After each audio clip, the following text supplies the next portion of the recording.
attack, the northern prong going to Leningrad, the central one going to Moscow, and the southern one heading for Kiev, with the temporary stopover, with it eventually going on to Kharkov and eventually to Rostov and even to the far, far centrally area on the Volga, the southern Volga, Stalingrad.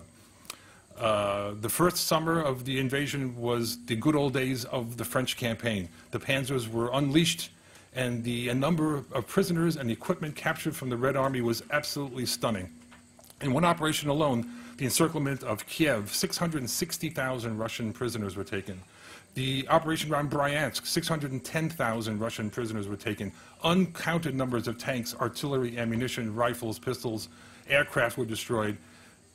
A number of captured Russian prisoners, even killed Russian soldiers, by the fourth month of the invasion, somewhere around September, October, was the cumulative size of all the Western Allied armies that the Germans had engaged a year or two before. But did they give up? Did they seek terms like the French and the hope that the British would, the Dutch and the Belgians did? When you have two totalitarian nations fighting each other, there is no such thing as surrender. Russia was never a signatory to the Geneva Convention. And the Germans realized that this was going to be an operation unlike any before they had conducted. This was going to be one of utmost savagery.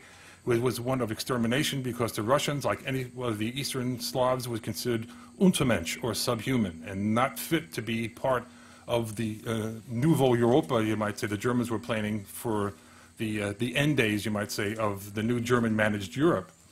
So with that, they advanced almost to the suburbs of Stalingrad, and by December 5th, they were in 12 to 13 miles of the spires of the Kremlin, and the greatest ally so far that the French and the Swedes found out descended on the German army of the 20th century, General Winter. The coldest, snowiest winter in 40 years descended on a totally unprepared German army that was literally at the gates of Moscow. Remember, this was a campaign, according to the planners, that was supposed to last 3 to 6 weeks, eventually maybe 3 to 4 months.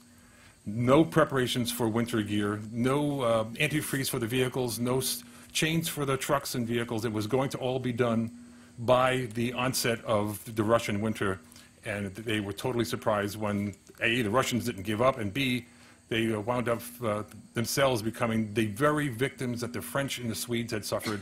And there, the first lesson was ignored, and they found out. On December 5th, 2 days before the Japanese attacked the United States at Pearl Harbor, Russia launched the counteroffensive because Richard Sorga in Tokyo had forwarded information to Berlin that the Japanese Imperial Army and Air Force and Navy was not interested in attacking Russia in the back. They were going to go for the Dutch East Indies with the tin, the oil, and gold and raw materials, rubber especially, that the Japanese forces needed, and the Germans can take care of the Russians. With that risk of their resources in the Pacific now secured, Stalin transferred about 26 to 27 quote-unquote Siberian divisions. Actually, they were just residents of that area, hence they lived in Siberia. But they were used to fighting, and they were equipped for winter warfare.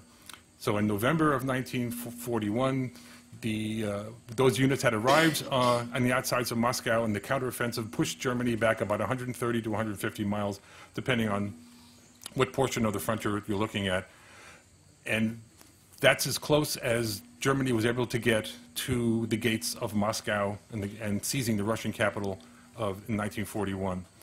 By the spring of 1942, Rasputitsa, again, the muddy season set in, all occupation and movement came to an end, and the so-called German victory in Russia that had to be concluded quickly was still hanging fire. The Germans were stuck way out in the middle of a nation. They had no intention of staying there in this unprepared and unhospitable environment because they were just told they were economically, they were militarily, I should say, prepared to attack the Soviet Union. The army was at first rate.